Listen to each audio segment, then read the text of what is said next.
So hi everyone, my name is Kelsey. I am a rising fourth year senior, so I'll graduate next year.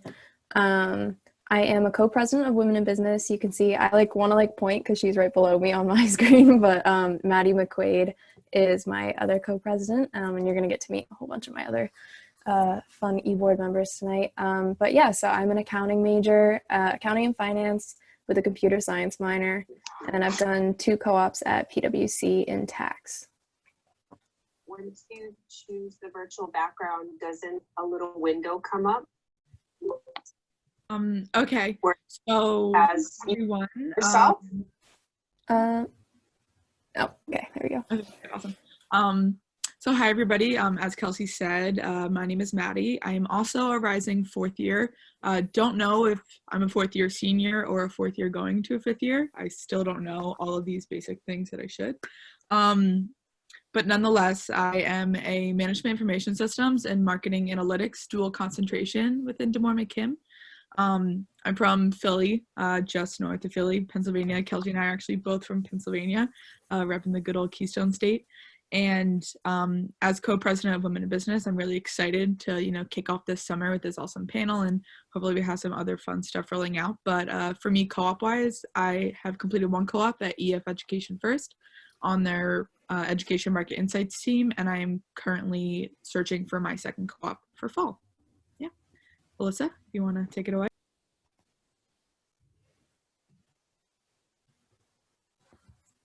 Alyssa was having a hard time. I was just texting with her because she's having, if you get to me, skip me. Okay. She's having awesome. trouble because remember her Wi-Fi was really horrible yesterday. Yeah. All right, awesome. We'll come back to Alyssa hopefully later. So we'll go ahead and go with Ellie. All right, can you hear me, guys? All right, I'm Ellie. I am the Media Relations Officer of Women in Business, and I am a rising 3rd year at Northeastern, and I am a marketing major, and I'm currently on co-op right now at Wayfair on the marketing department, and my specific co-op is on the brand partnerships team.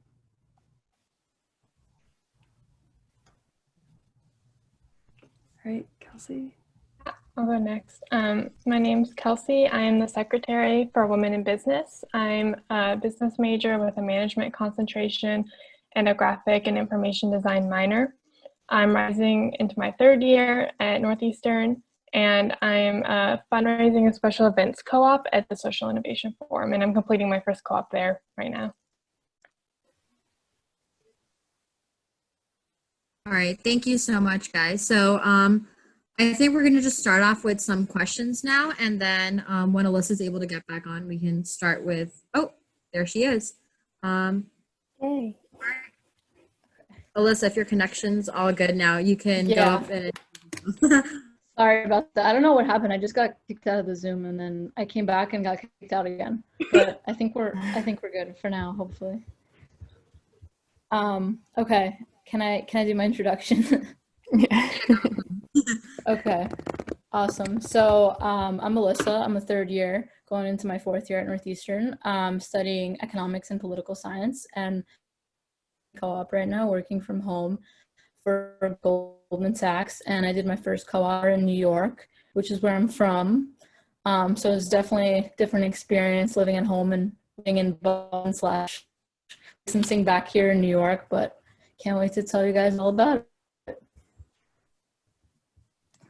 Awesome, thank you. So as you can see, we have a really diverse panel today. So we're really hoping that we can cover a lot of different questions that everyone has. So first I want to ask some general questions that anyone can answer. So what are some struggles you faced during the co-op application process when you were trying to find a co-op?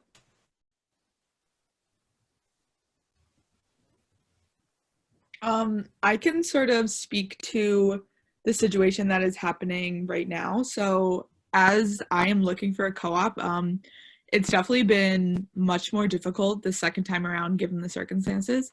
I'll be honest with all of you guys. I've applied to 75 co-op positions. Just want to be forward about that. It's been a lot of work and stress, but what I think is really important about, staying strong throughout the co-op cycle is that don't say no too early. a lot of students like in this cycle were like, oh, it's okay, I'm just gonna go take classes, but make sure you just like persevere through that sort of stressful time. I had a month and a half where I had absolutely no interviews, no anything, and then just today I had 2. So like you have to stay strong through that time, because you might think in your head, oh, I'm not going to get one, it's not going to work out, but in reality it might work out for you. So I would just say, like, with those co-op struggles and like going through the application process, just stay strong through that time, because something's going to come down the pipeline that maybe you weren't expecting, and it's all going to work out in the end. So that would be like my number one piece of advice. I can speak to, I remember when I first started looking at co-ops, they do, if you have been at Northeastern, then you probably have heard of like employer presentations. And if you haven't, then basically what it is that employers come to campus and just do presentations. And like, it's not an interview, like they might not even remember you, but they're just there to tell you about their company and get you to apply. And that was kind of out of my comfort zone, because for a lot of those, they came with networking portions before. And I used to be a lot less outgoing than I am now. I'm kind of like pushing my way out and learning to be more of an extrovert. But walking into a room with a whole bunch of people that work for this company and just saying like, okay, go start talking to them was pretty intimidating for me, but I'm really glad I did it. It actually ended up helping me get my first co-op, because the partner I interviewed with, I happened to have talked to at a networking event and he remembered. So like, it's worth it. But I think for a lot of us, there's a step outside of your comfort zone when you're doing like looking for co-op, and maybe it's your first time interviewing in that kind of situation. Maybe it's the first time you're going to have to go to a networking event like that, but totally worth the step outside, and you kind of get more comfortable with it the more you do it. The other thing there is go to networking events for co-ops that you don't care about, so that it's like very low stakes. Like if you say something really dumb, it's like, oh, well, at least I don't care about this company. Because I did that before I went to the ones that I like really cared about, so that I kind of like had a practice run where I got comfortable with what I was going to say first, and things like that. And they have no idea. Don't tell people that I'm here, but I don't really care about your company. But like, it's a good way to kind of like get some practice in. Yeah, I would also say during the application process, it feels like a lot of work and it can feel very overwhelming. And I know sometimes it's easy to skip over all of the jobs that ask for something other than a resume, that want a cover letter or a writing supplement or something. And my advice is like, don't skip over those, because one, a lot of people do. So there are less people probably applying to those. And additionally, after you write 1 or 2 cover letters, you can like start like making them really fast, because you basically just switch out company names and a few details, like, and you can reuse writing supplements and other supplements that they ask for. So like my advice is definitely like do apply for those. Like don't skip over jobs just because they ask for a cover letter. Awesome. Thank you guys so much. Another question I had was that for those of you who were on co-op during the spring semester, how did the transition to social distancing affect your co-op?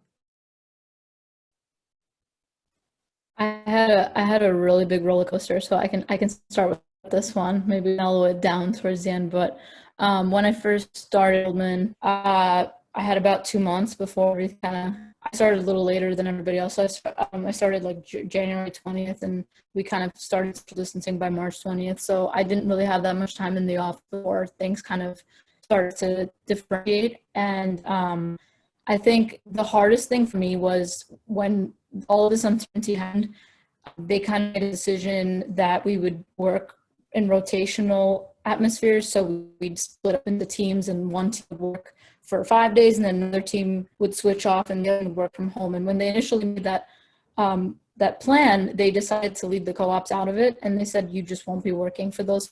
So you'll come back after 10 and start all basically. And that was a big bummer for us. And we kind of waited it out, and then they changed their mind and were like, actually, we work from home access.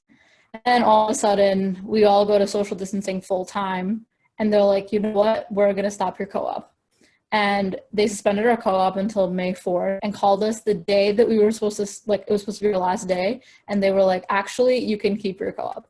So all of this to say that it was just a complete roller coaster ride. And being that there is no precedent set whatsoever in this situation, it's been really hard for employers, for people on co-op, for everybody, just because there's really not much you can do. And being that a lot of us are working in firms, institutions where a lot of things are confidential, there is a compliance risk there. And I think that was what was big for me at Goldman. Like, it's hard because you understand where they're coming from, but at the same time, you don't want your experience to be kind of taken apart by all of this. So I think it was a roller coaster, but if you stick it through and, you show that you're really interested in what you're doing, and what I told HR multiple times, hey, listen, like, I really want to hear or really want to finish my co-op. If you show people that hopefully we'll never have to deal with this again, but it's always good to show dedication and determination.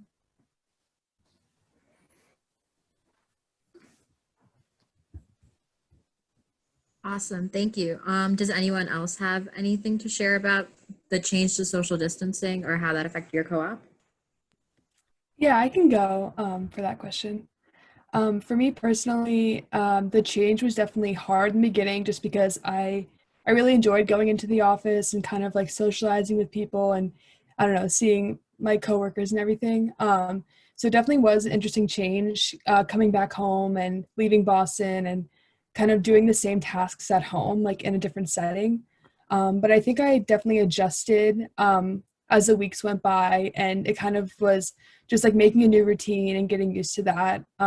So it definitely was an unexpected challenge, but I think in the end it turned out good.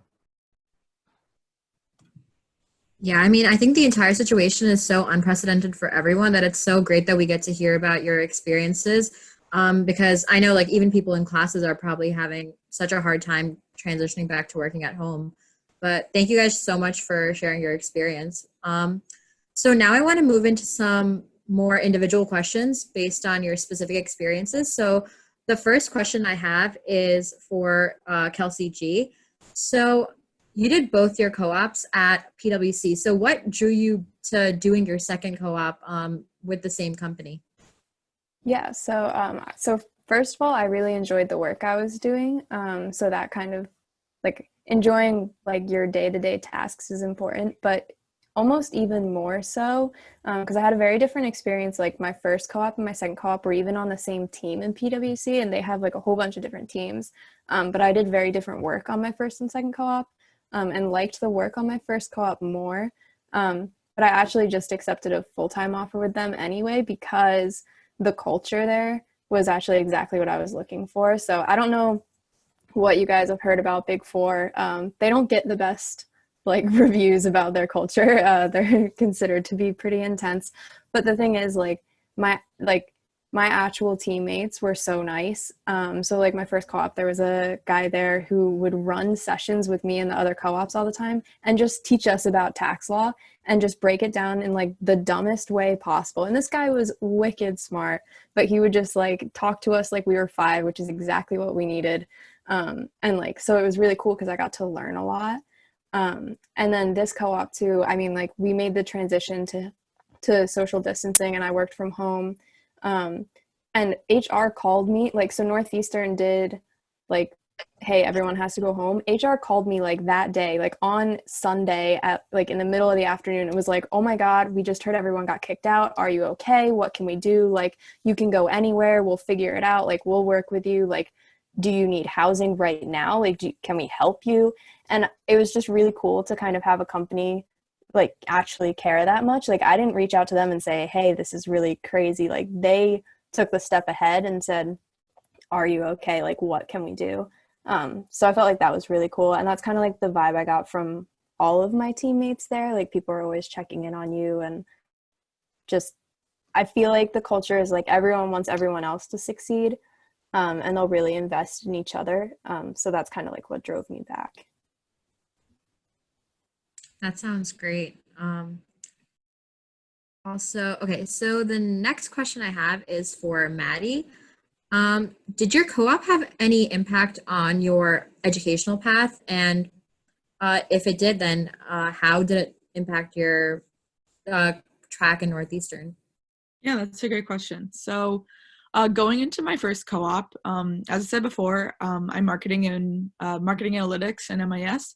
And I definitely thought that I liked the marketing side a lot more of my major, and I really wanted to dive into, you know, creative marketing. So going into my first co-op, that's really what I was looking for. I did some graphic design. I did a lot of like project management throughout my position. But what I realized, what I actually loved the most was crunching numbers, which is something that I never thought I would say. I got to take on some data analysis projects. So during that experience, I pretty much like analyzed, at our company, we have like, once you take a tour with Education First, you can leave reviews. So I did some analyses on review sort of data, and then did strategy presentations for upper management. And that whole process was just such an awesome eye-opening experience for me. And it was just a project that I was like, hey, I think I want to try this out. Do you mind? And my managers were like, oh yeah, of course, go ahead. So throughout that experience, I realized, oh my goodness, like data-driven decision making is so much more of what I want to do than, you know, traditional creative marketing. And so that was really what changed my educational path to now, like I want to go into, you know, like business analytics and business intelligence. But with that, on your first co-op, even though you may have like a very structured role in what you do, a lot of co-ops and companies will let you, you know, sort of go on coffee chats with people from other teams. So definitely take advantage of those opportunities. I got to meet all different facets of marketing, and that's when I got to meet the, you know, like marketing operations and analyses people, and I really enjoyed what they did.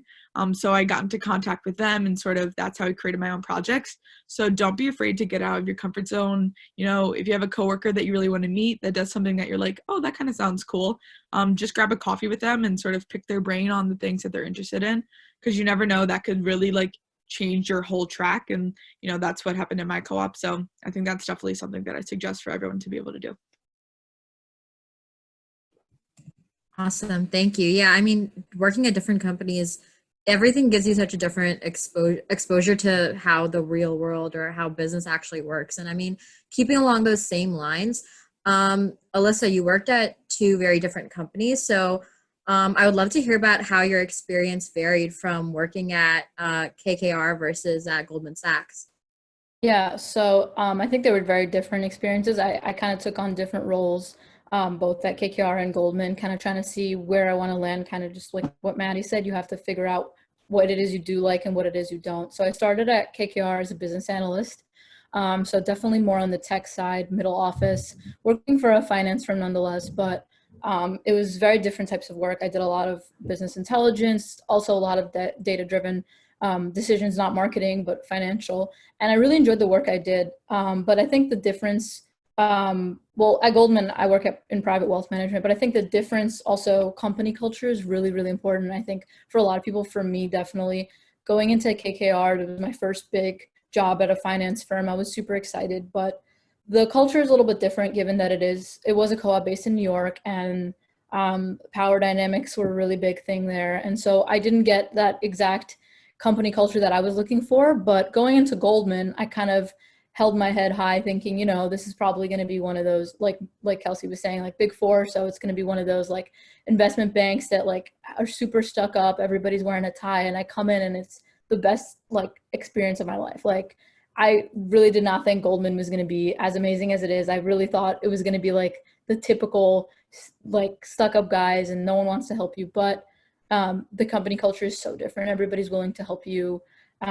Everybody like during this whole process, people have been calling me, my coworkers, like, how are you doing? Are you okay? Like, what's with your family? Like, let's just chat. Like, you want to do a Zoom? Let's do a FaceTime, like anything you want. And so that has been a really big difference. Work-wise, as I mentioned, I did business analytics at KKR versus Goldman, where I'm doing private wealth management. So a little bit different. I think Goldman is a lot more client-facing than KKR was, which I personally enjoy. I think I'm definitely more of a people person. So, you know, they're very different experiences, but I think it was good for me to kind of see whether I want to sit behind a computer for the rest of my life or sit behind a computer and talk to people for the rest of my life. So I don't think I've made a decision yet, because I did love both aspects of both co-ops, but it's definitely crazy different, like completely like different sides of the spectrum for sure, but I think they were both really great experiences. And I think, just to echo what Maddie said, coffee chat's really important, and those were kind of what made both of those co-ops for me. Like I had a little networking Excel spreadsheet that was color coded, and I like would pick on and like find out all these people that I was really interested in, and I would like cold email them and be like, hey, like, you don't know who I am, but that's okay. Let's go to coffee. And like most of the time people are super nice, and regardless of the company culture, I think everybody remembers where they started, and you know, they're always willing to give a helping hand. And I think that really makes your co-op for sure. Yeah, definitely. That sounds super interesting. Thank you so much. So the next question I have is for Ellie. So what was the experience like working in such a large company? Like I know you did your co-op at Wayfair. So was most of your work collaborative with other co-op students and employees, or was it mostly independent? Yeah, so my specific team is actually only 3 people, including me. So I was the only co-op, and most of my work was collaborative with the rest of my team. So it actually was a great experience learning from them and just seeing what it was actually like working at a professional job and all the tasks that they did. But Wayfair does, as you might know, Wayfair does hire a lot of co-ops. I think this semester they hired like 250 just in Northeastern, which is a huge amount. So they actually did a really great job doing an orientation for us the first week of our co-op. We got to learn about the company and we got to meet other co-ops. So it kind of felt more inviting that way, just to kind of know you're not alone in like this giant company, which was a really great transition. And I think the Wayfair culture, for it being such a big company, it's more personal than you would think. Our teams get along really well, at least in the marketing department. Like everyone knows one another. There's a big like work hard, play hard kind of dynamic going on at Wayfair, which is great. And it was just overall really great co-op. Even though we have to work from home now, the 3 months that I was there in the office was great, and the dynamic was awesome. So, yeah. Yeah, definitely. I mean, that everyone spoke about such different experiences, but they all sound so amazing in their own way. And just speaking of which, Kelsey B, so you worked actually at a nonprofit company. So I'd love to hear about your experience of like why you chose to work for a nonprofit company, and what exactly drew you to Social Innovation Forum? Yeah. So I know that I personally am very interested in social impact work, and probably through like the avenue of nonprofit management. So I was looking for a nonprofit when I started my co-op search.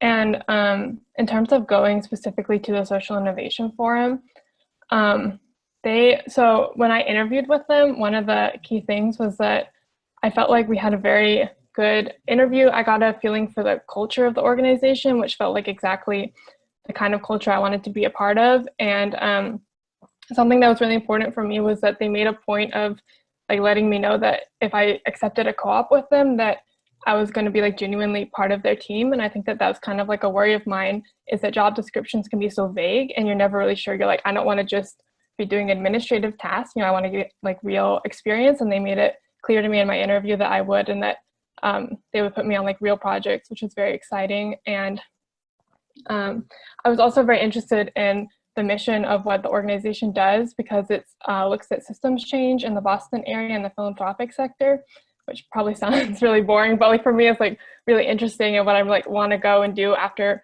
college. So this was like, I really lucked out, I think, with this this co-op. And yeah, so it's also a very small team. It's only 10 people. And I think in the nonprofit sector, you find far more women in it than you find men. And so my team is actually all women, which has been just incredibly inspiring, because they're all incredibly accomplished and driven and ambitious women who are like willing to like sit down with you and mentor you and help you. And yeah, it's been really great. Yeah, awesome. Thank you so much. Just going based off that, how would you say the experience was working for a nonprofit versus working for a for-profit company or a large corporation like some of the other companies that we've been hearing about? Yeah, so I can't say that I specifically have any like extensive experience working at a for-profit other than like restaurants and stuff that I worked at in high school. But I know that one thing that I find working at nonprofits is that everybody is there because they are very, very passionate about the work that they're doing. Because like, you know, no one's at a nonprofit because they're trying to get rich, right? Like that is not anyone's motivation. But and I think it's really interesting because then you're in a space where everyone is like really, really passionate about the same things that you're really passionate about. And it's incredibly energizing to work with people like that, especially when it's like everyone you're working with. And so there's a lot of really great learning that goes on there. And so I think that's one of the big things I've noticed. And I think it can also definitely be kind of disheartening when you're kind of in deep in looking at like social issues and like terrible things that are happening in our world. But at the same time, it's super rewarding when you do see like, you know, we can't fix everything, but like you do see like progress being made and like people's lives being changed. And it's really, really just, I don't know, enjoyable work for me. Yeah, that sounds incredible. So I have another question for Kelsey G. Are there any skills outside of the business curriculum that you would recommend students looking into? Like maybe other disciplines that you think would be really useful, particularly in the business field now? Yeah, so I kind of on a whim decided to do a computer science minor. I was talking to someone who was like an upperclassman when I was a freshman, and he was like, oh, like my one regret of college was not doing a computer science minor. And I was like, oh, whatever, I'll just throw it in, not knowing how intense our College of Computer Science is here. So I will like preface this by saying like, unless you seriously are interested in computer science, which I've actually really enjoyed it, like unless you seriously are, like don't do that, because fundies 1 and 2 will kill you no matter what, which are like the required classes you have to take to get that. But with that said, I think technology is really important in business right now, and you can kind of take that however you want. So like if you are really interested in technology like I am, then yeah, go for it. Get a CS minor, like whatever, know how to program, awesome. But if you're not, like pay attention when your professors are telling you how to do stuff in Excel. Like take a LinkedIn learning class and learn how to use Excel, learn how to use Tableau. Like there are things that are pretty user-friendly, like Tableau is user-friendly. At PwC, we use something called Alteryx all the time, which like sounds confusing at first, but it's like you drag and drop these tools in to like move data around. It's pretty fun. But even just like just pay attention and know how to use technology. Like you can do like dumb activities on your computer too. Like there's like games that you can play to learn these things. Like one of the things that I actually experienced, so like I have this CS background now, right? Like I know how to program in a couple languages, basic program. I'm not claiming to, but I can do a little bit, right? And when I was on co-op, the thing that they were like so impressed with me this last co-op was that I was really good in PowerPoint. And we had to like make these org charts for some companies, and they like some of my coworkers who have like been in the company for years, like they couldn't use PowerPoint, and I'm like showing them how to like put tools like send shape to back or whatever, and they were just like amazed. So if you just like take the technology that's available to you, like Northeastern gives you all of those things for free. And LinkedIn Learning is for free through Northeastern too. So you can like, there's so many things available to you. And if you can just kind of get those basics of technology down, or at least just be willing to learn them, like you get to co-op and they're like, hey, try this, like try it, Google things. Cause it's kind of fun once you get into it. But it will definitely help you. Like if you can go into an interview and say, hey, yeah, you know, like maybe I'm not perfect at it, but I've messed around in Tableau before, or yeah, like I have basic Excel stuff, which by the way, like quick plug for women in business. If you come to our meetings, like we have Excel workshops, we have Tableau workshops.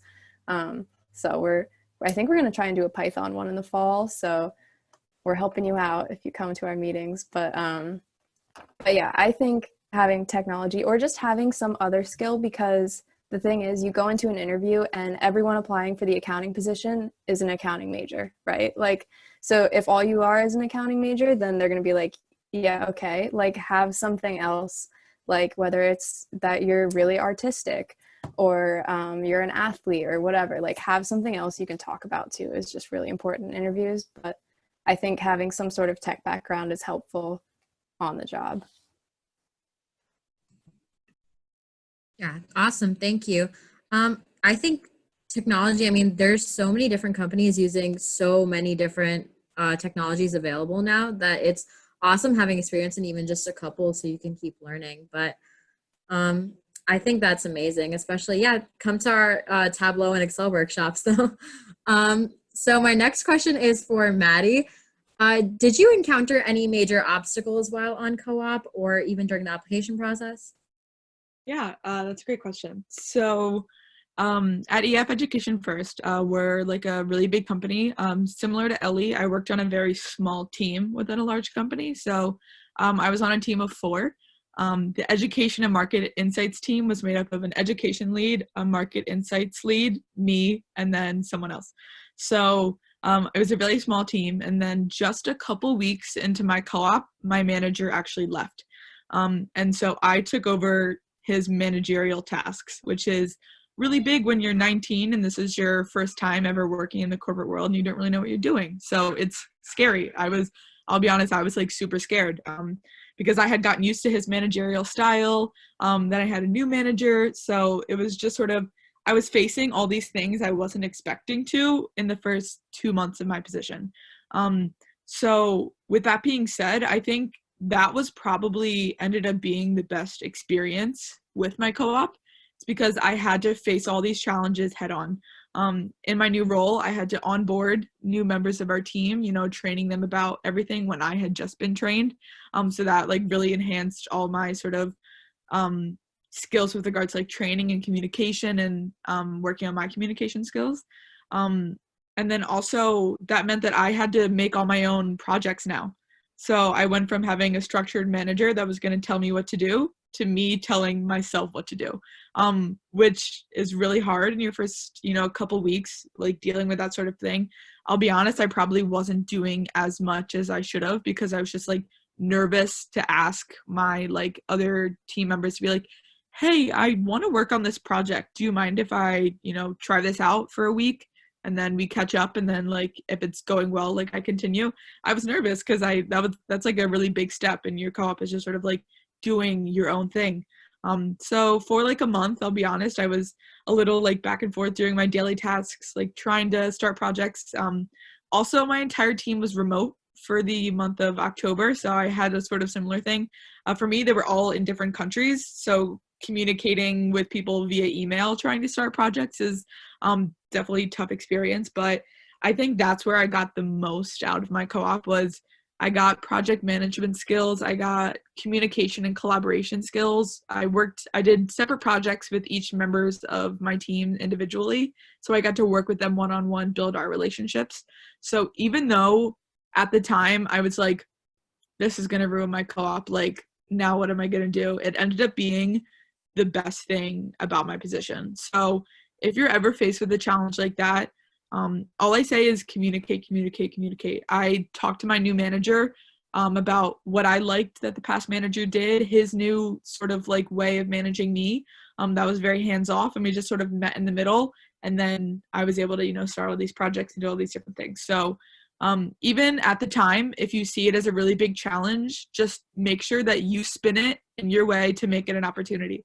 No matter how hard it is, no matter how long it takes, just stick through, because in the end, that could be the thing that makes your co-op and, enhances your skills for, your next co-op round. Yeah.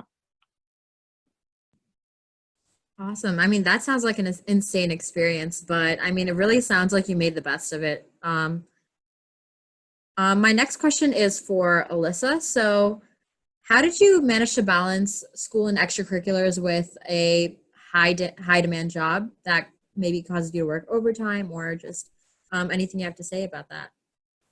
Yeah, there's definitely a lot of overtime in both the first co-op and the second co-op. Honestly, it's something you get used to after a while. I think being in the financial services industry, like you're just expected that when it hits 5, like no one gets up, and you're just like, why not? But you get used to it for sure. I think for one thing, just to kind of echo what everyone's been saying, just for the interview process, having a personality really counts, and doing things outside of just your daily workload of school or just going to work from 9 to 5 or 9 to 6, whatever your hours are. It becomes really hard to do that, and I think even so far as to say watching my parents do that was really hard growing up because they never really did stuff outside of going to work and coming home. So I think once I started going out into the professional world, for me, it was just like, that's not something I see myself doing. I don't want to stop having a social life just because I work overtime or just because I have a job for that matter. So I think just, you know, when I did my interview at Goldman, for instance, I ended up on this team. We basically did rotational interviews. So one person from each team kind of interviewed the co-op and everybody decided which co-op they wanted. And I ended up with a team that I really enjoyed being on, obviously. And the manager who interviewed me actually asked me about things that I do outside of school, of course, which is a common question to get an interview. And I was telling him about women in business, and we were just about to have that Harvard Intercollegiate Business Conference. And I was telling him about how it was literally going to be like across the street from the Goldman office. And he was like, wow, really? No way. And he had actually been involved in peer health exchange in college. And he was telling me about how that was super important to him and how he loved doing that. So I think people bond on a certain level with like doing stuff outside of just your daily dose of like work. Like the guy is like super successful, works at Goldman, amazing, super smart, went to Cornell, still participates in clubs and organizations he was a part of in college, does Bible study, like does all these extra things outside of his daily dose. And I think everyone does that. Like everybody on my team does something. One girl was training for the Boston Marathon. Somebody was running some other marathon. Like people are very big on having a personality. And I think once you try to fit into that team, it's important for you to have the same. And being a part of organizations, especially in college, gives you that community and gives you that personality that you need.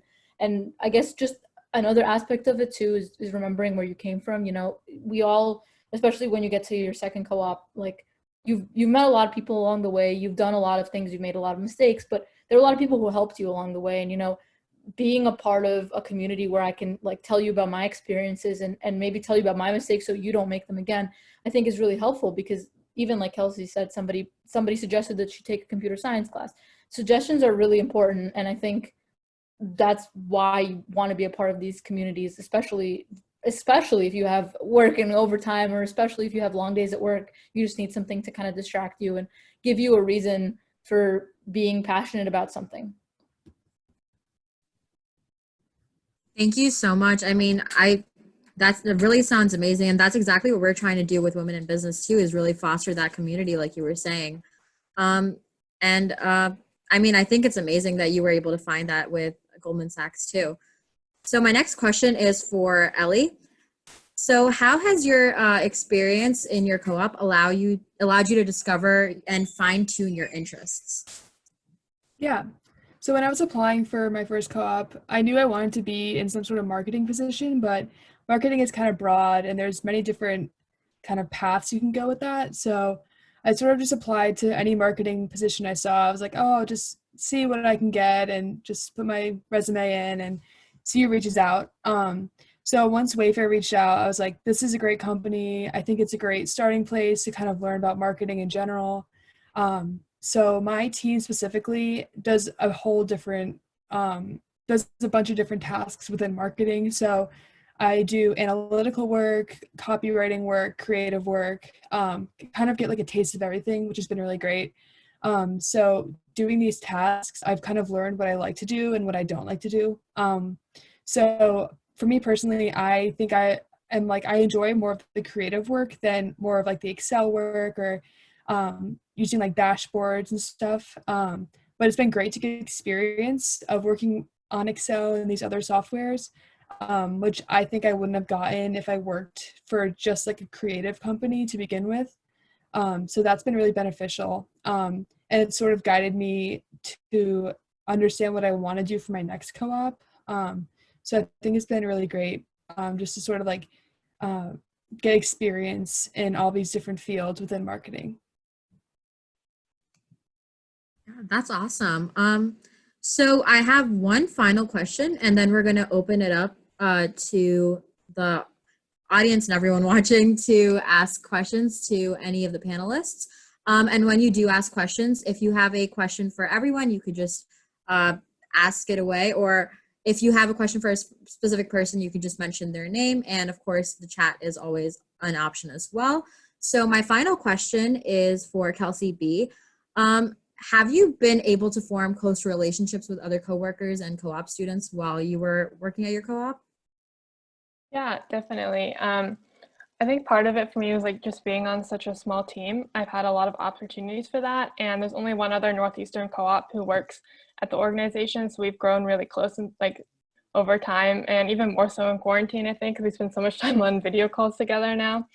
And also, I've like been lucky enough to have the chance to work really closely with our executive director on several different projects, and that was like super beneficial because she has so much experience doing what I'm really interested in doing, and so she's been able to give me a lot of advice on like second and third co-ops and post-graduation advice. And because I was able to get to know her really well, she actually offered for me to stay on part-time for the rest of the summer after my contract ends in June. So that was a really great thing that I'll be able to do now. And yeah, I think also just at the organization, I'm sure this is common no matter the size, is they often have like social events, like it's not just about the work. And so like even since we've gone remote, we've done like online Pictionary together on Fridays, and tomorrow we're doing a meditation together. Like we do like various like social things as well that are optional, but I definitely recommend going to because it really changes your experience when you're actually friends with the people you work with. I think it makes it far more enjoyable and makes you like look forward to work a lot more.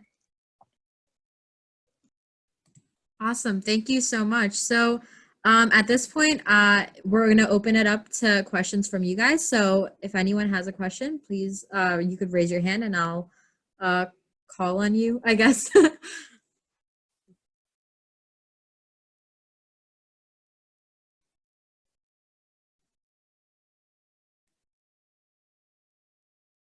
Also, if the panelists have any questions for the other panelists, you guys can go ahead as well too. All right, Audrey? Yeah, hey. I was just wondering, since I know NU careers, there's so many different like positions that are open. How did like any of the panelists can answer this, but how did you guys specifically narrow down which positions you thought were like right for you? And like if you saw a position that you're really interested, but your like the job like qualifications didn't necessarily match what you had, did you still go for it, or did you kind of like back out and be like, oh, next time I'll go for it? Okay, I kind of want to take part of this one just because of the last part of your question there. So there's been studies, just so you guys are aware, that guys, when they read these job descriptions and see like that they're only half qualified, they will 100% apply with 100% confidence that they will get it. And a girl will go on there and see that they didn't meet like one little thing and be like, oh, I'm not qualified and not apply. So don't do that, because everyone else applying isn't perfect either. And I'm guilty of this too. Like I look at things like that and doubt myself too, but like you really shouldn't. So like don't let that scare you. Within reason, obviously, if it's like, I don't know, something ridiculous, like you need to be a chemical engineering background and you're a marketing background, like you probably shouldn't apply for that one. But but if it just says like, hey, you should have advanced knowledge of Excel and you feel like you have basic, like apply for that. Like don't even question it. I can let someone else chime in about sorting through though, because I don't have advice for that. I don't have advice about sorting through, but sort of off of what Kelsey was saying, I think you can also use job descriptions as inspiration, I would say. So maybe you see one where there's a bunch of like different languages and skills that maybe that's what you want to go for in the future. But know right now that you want to take a stepping stone co-op is what I call it. So like a step to your next one. So I would see maybe like you have a dream one that you want to apply to your third year. Look at what they are looking for. If there's certain, like languages, whether you know SQL, Python, if you know certain CRM platforms, use that to sort of shape what you do with LinkedIn Learning or, what classes you want to take. Because those skills, if you see like a skill pop up 1,000,001 times, maybe that's something that you're like, okay, I should sort of hunker down and do LinkedIn Learning on this to sort of get on the playing field. So that's something that I have done. I've taken like a lot of SQL LinkedIn Learning classes in the past month, and I'm continuing to, because I know that's what I need and what I really want to do moving forward. So take inspiration from those dream ones. that maybe you want to go through for your second time to sort of shape your first one and sort of like learn all those skills. So that would be like another piece of like another sort of like trick that I've learned throughout my like NU career search experience. Yeah, also just to echo that, I had a anecdote for that. I actually during my co-op, they were selecting the next co-op for the, I guess, fall semester, and I was part of that process. Like I'm sure a lot of us are, and I attended like the Northeastern Goldman panel that they did, and we went to the school and they talked to a bunch of people. And what actually happened was they had interviewed a first-time co-op on my cycle, and they really liked him, and he was just like, he had a lot of personality, and a lot of the team members really wanted him, but they're really skeptical about taking first-time co-ops for whatever reason. I'm not sure, but they really liked the guy. And on the second time around, he actually came back to the panel and reintroduced himself, and he was like, hey, I actually, like, I know you guys passed on me, but I've already had a co-op, I'm looking to do my second one.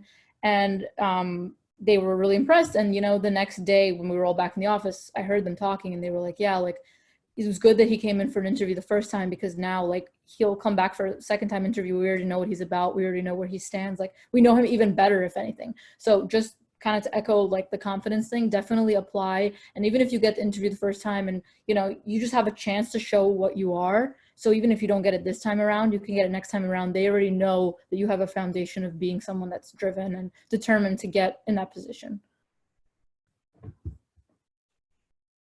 Thank you guys so much. So we also have one question in the chat. For all the panelists, what's been the most memorable moment of your Northeastern career?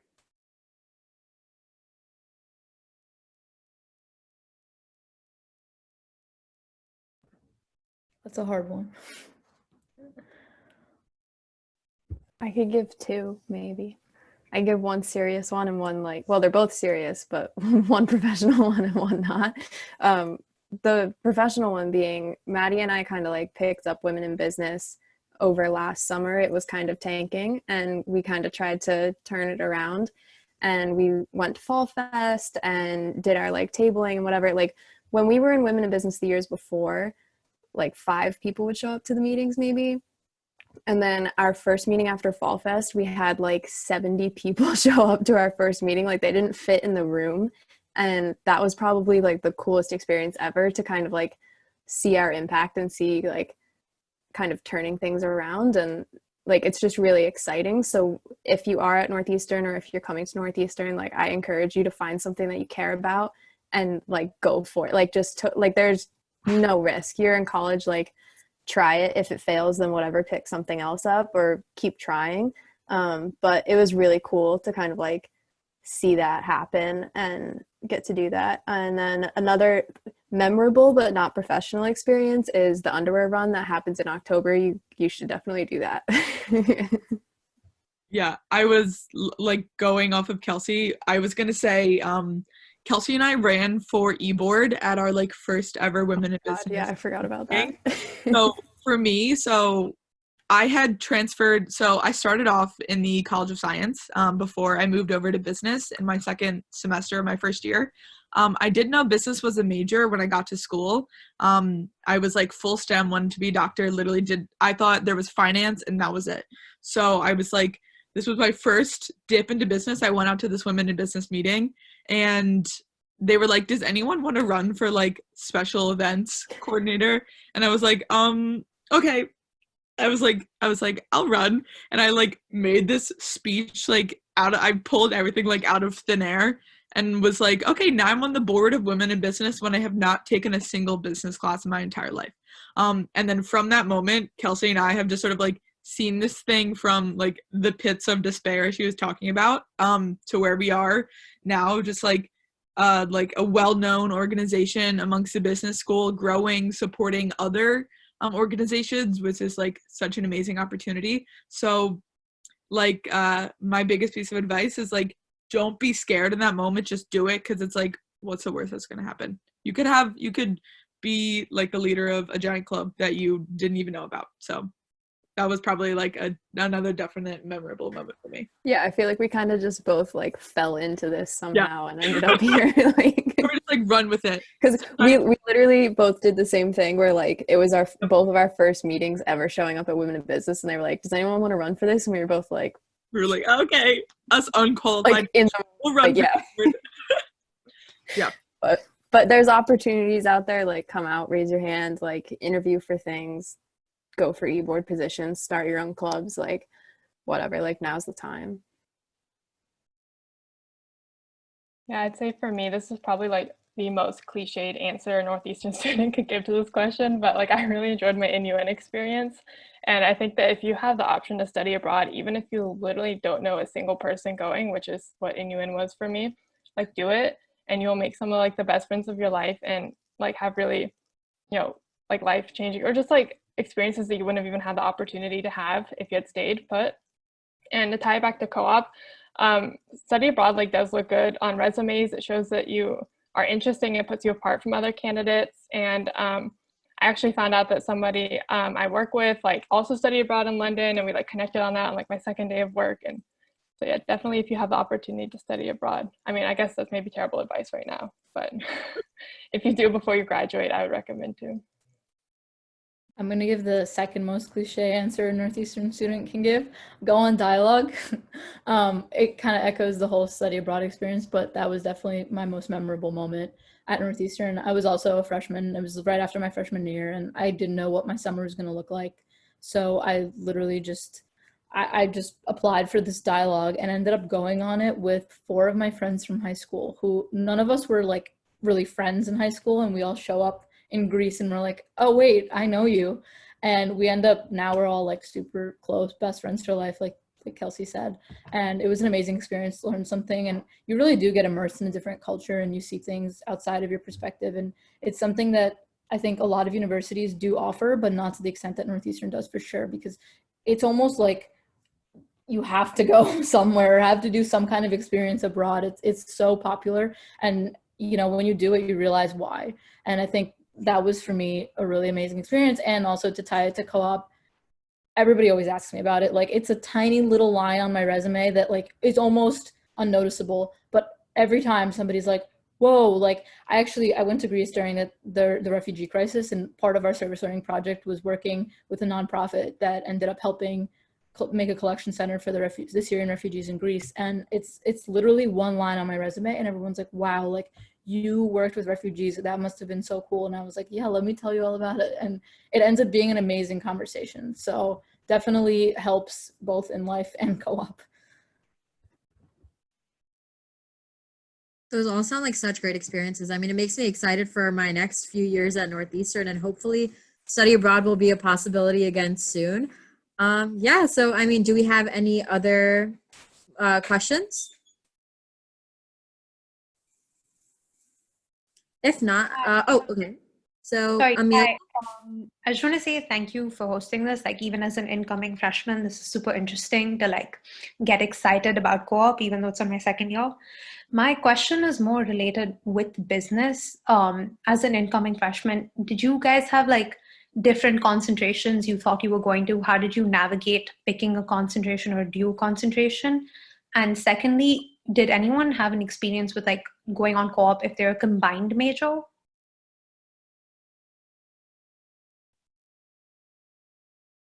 So, oh, do you want to go, Kelsey? I was just gonna say I did change my concentration. I think for like it's very easy to change your concentration, I think, in the beginning. And so I also started off undecided, and so when I declared business, they're like, you also need to declare concentration, and I was like, no, I just chose my major. What do you mean I have to choose another thing? And so I just threw in marketing in there because I wasn't sure.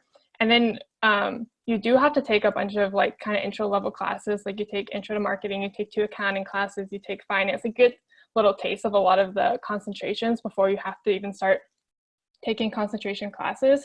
So after doing that, and like also just talk to students who are in various concentrations, and they'll like give you more insight into it. And I had a conversation with someone, and I was telling them, I was like, oh, this is what I'm interested in doing. And they're like, you sound like you're interested in management. Why are you doing marketing? And I'm like, that's a good point. So it was really easy to change, I think, especially if you haven't taken all the classes already for your concentration. So I would not put, especially as an incoming freshman, I would not put a lot of weight on having to decide exactly what you want your concentration to be immediately.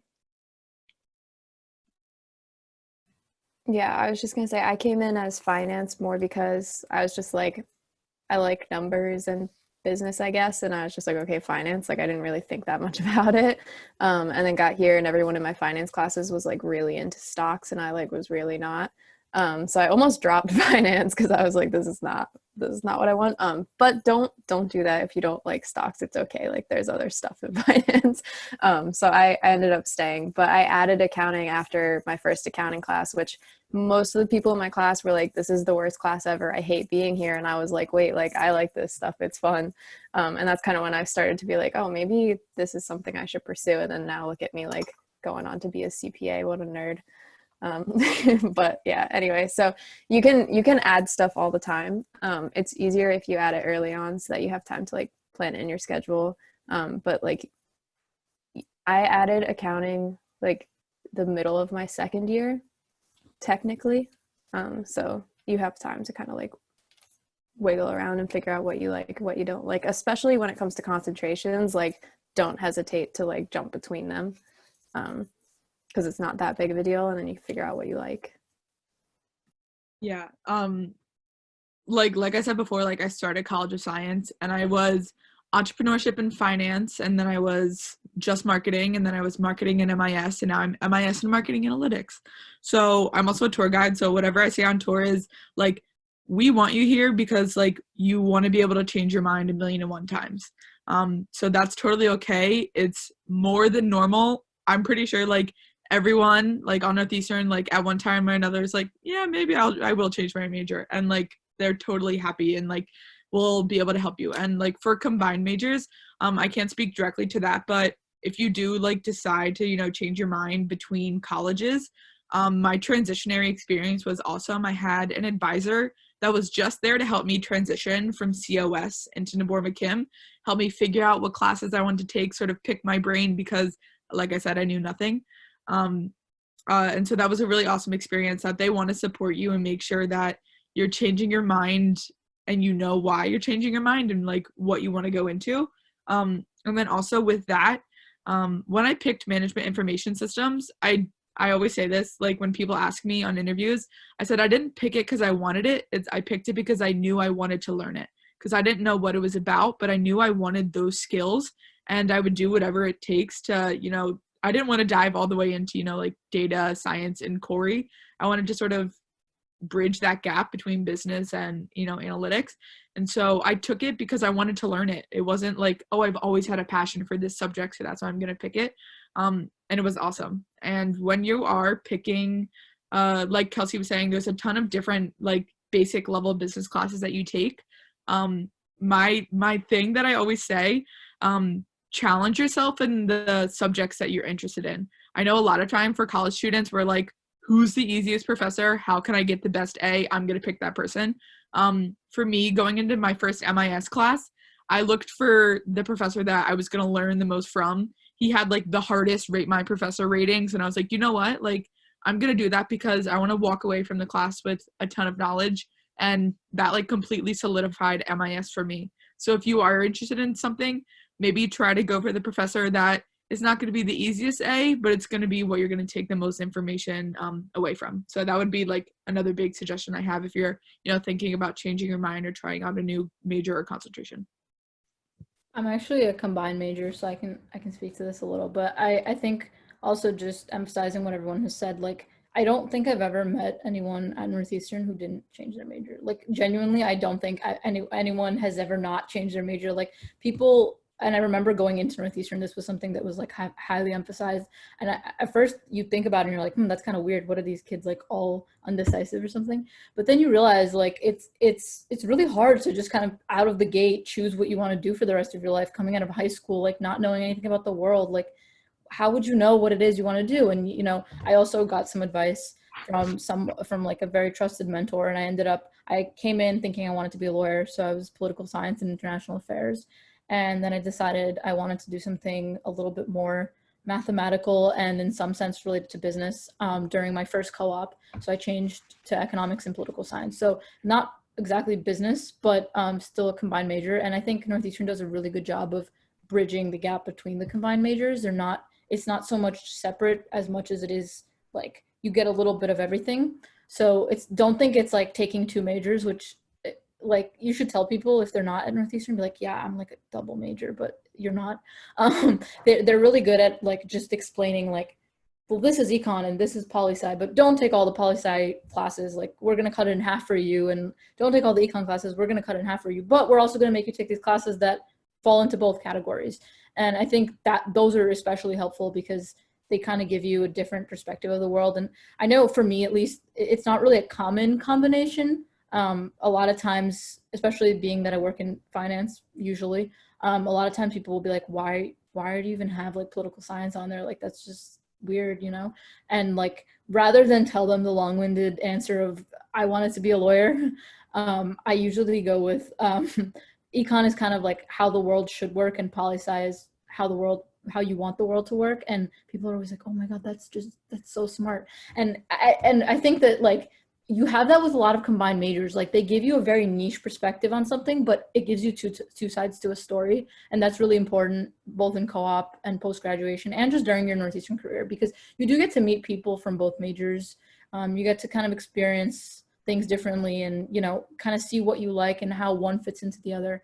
So definitely worth a combined major, but I don't know, in business it is a little different, but it's definitely worth it. And it's definitely a great experience. I wouldn't change it. Thank you guys so much for all your answers. So I think we have time for one more question, and then we're going to start to wrap up. So Amelia, do you have a question? Okay, sure. So I'm having this burning questions and having an interview tomorrow morning. What would you do if the interviewer asks a question, especially a technical one, which you don't know the answer to? For example, like talk about a major weather event that could impact the financial markets. Actually, I got this question from a guy who interviewed for the same position last year. You know, things might be different after 1 year, but I'm still really concerned about it.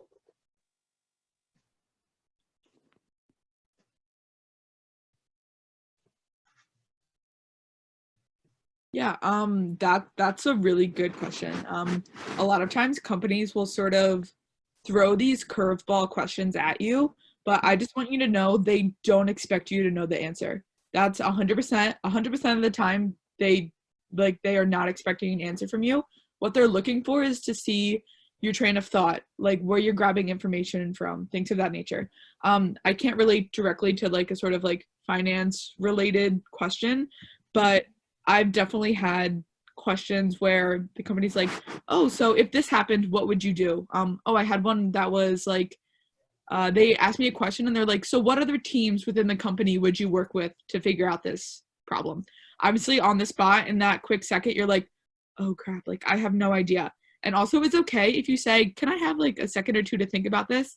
Like collect yourself before you just sort of start spewing information, because it's 100% something I would do. So you can say, oh, can I just have like a quick second to think about that question? And they will say like, yeah, that's totally fine. Collect your thoughts.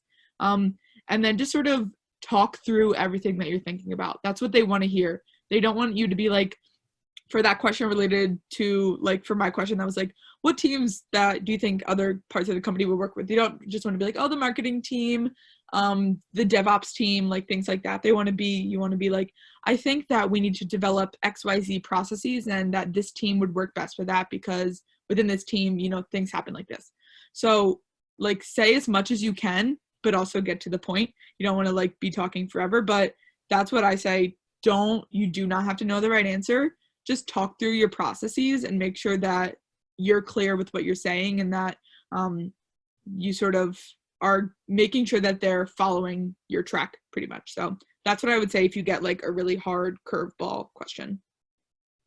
Yeah, I could also take this one because I've had that experience a lot. I'm an econ major, not a finance major, and I always end up in finance co-ops. And a lot of times that's somebody's big question. It's like, what are you doing here? I also don't really have before Goldman, I didn't really have a lot of finance experience. And especially like literal like stocks and bonds and like that was all foreign to me.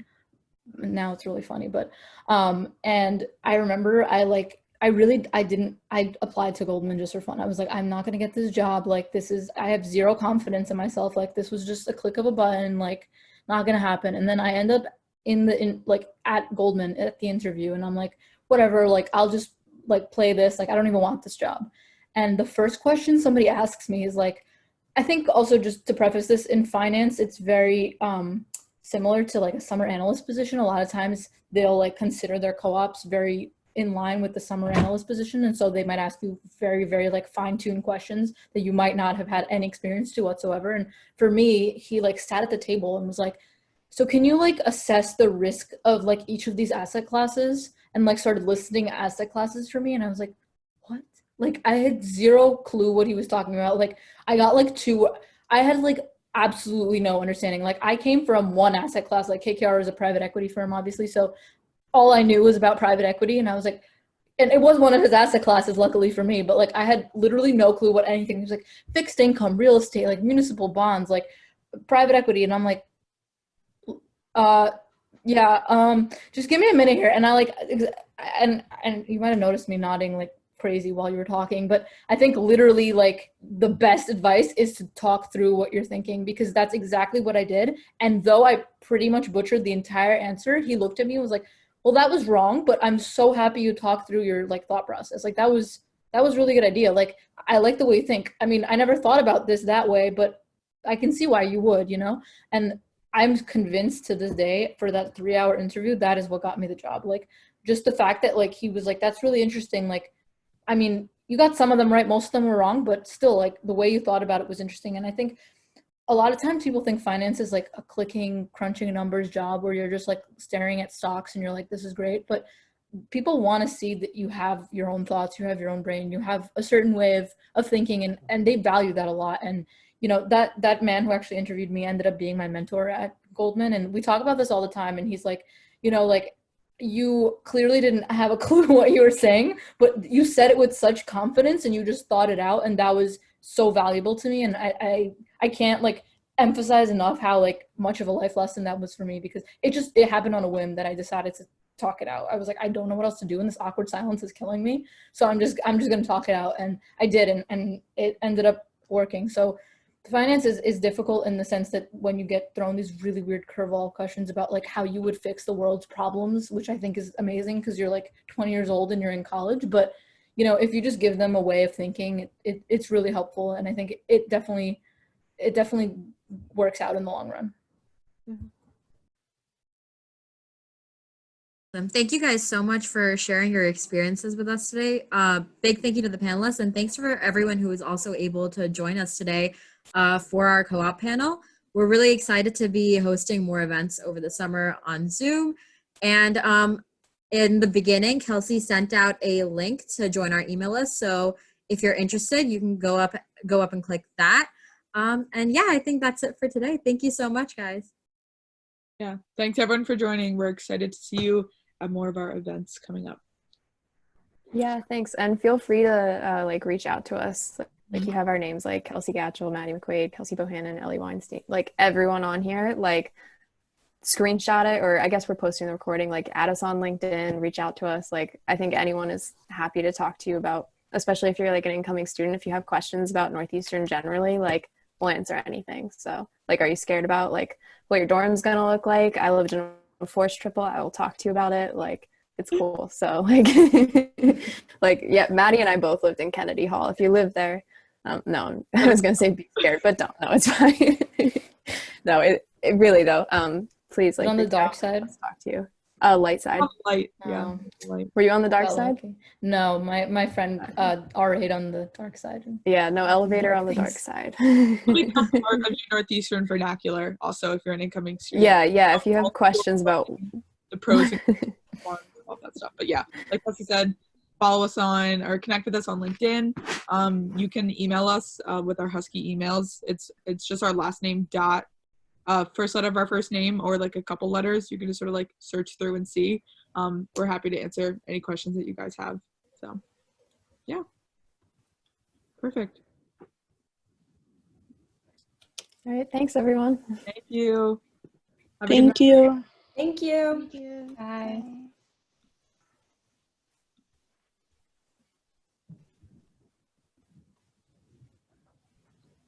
All right. See you guys.